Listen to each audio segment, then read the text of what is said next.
You were told that if you work hard, you get rewarded. That's not a lie. It's just that it's incomplete. Because if hard work alone were enough, the most exhausted person in your office would be running it by now. But they're not. And you've probably noticed that. Today, we're going to talk about why. Not to discourage you from working hard, but to make sure your hard work actually takes you somewhere. Now, think about the hardest workers you've ever known at a job. Really picture them. Then ask yourself, are they at the top? Are they the ones being promoted, getting the opportunities, and being pulled into the room where decisions are made? Perhaps, sometimes, but often not.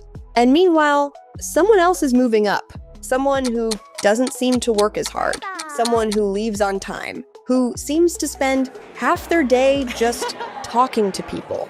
It feels unfair. It might even make you want to stop trying. But before you do, it's worth understanding what's actually happening. Because it's not favoritism. It's not luck. It's not even always about politics. It's about a gap that nobody explains when you start a job. And so, here's that gap. Most employees are hired to do a job. So naturally, they focus on doing that job as good as possible. And that makes complete sense. But promotions aren't given for just doing your current job well.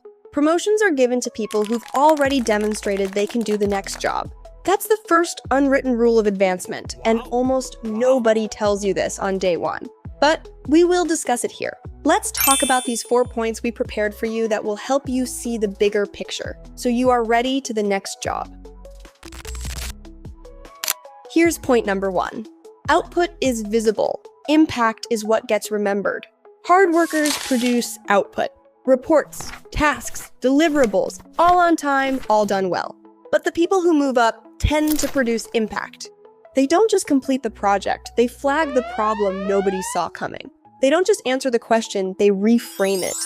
Output says, I did what was asked. Impact says, I understood why it mattered. That distinction lives entirely in the unwritten rules. And managers remember impact long after they've forgotten output. Point number 2. Visibility is not the same as showing off. Hard workers often carry a belief, a very decent, honest belief, that good work speaks for itself. It doesn't. Not because people are unfair, but because managers are busy, attention is scarce, and the person who quietly delivers rarely gets the same mental real estate as the person who communicates what they're doing. Visibility isn't self-promotion. It's making sure the right people understand your value before the performance review, not during it.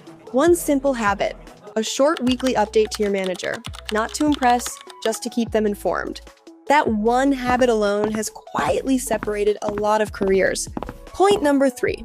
Relationships are infrastructure, not small talk. Here's something they never put in the onboarding deck.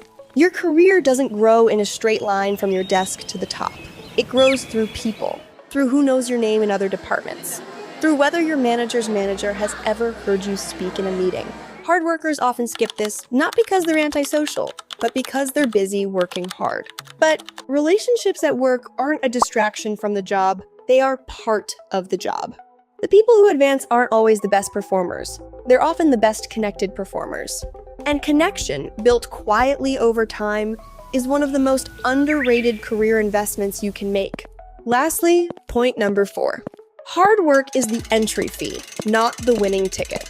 Here's the reframe that changes everything. Hard work is not what gets you promoted.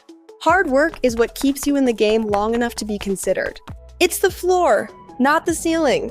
The ceiling is built from things like how well you're known across the organization, whether you're seen as someone who thinks beyond your role, whether your manager would feel comfortable putting you in a room with their manager. None of those things appear in your job description. All of them appear in the unwritten one.